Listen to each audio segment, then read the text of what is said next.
Hello friends, আজকে আমি বানাবো নারকেল নাড়ুর রেসিপি। তো নারকেলটাকে প্রথমে কুড়ে নিয়েছি। এরপর কড়াই গরম করতে দিয়ে কড়াইয়ের মধ্যে নারকেলের হালকা করে নাড়াচাড়া করে নিচ্ছি।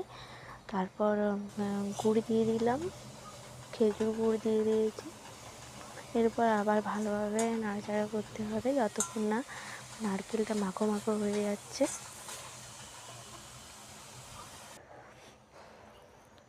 এরপর কিশমিশ দিয়ে দিলাম, ঘি অল্প সামান্য দিয়ে দিলাম।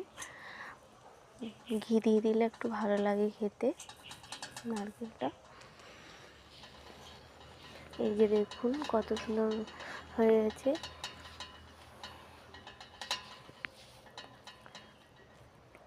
এই যে দেখুন বন্ধুরা, আমার নারকেলটা বানানো হয়ে গেছে।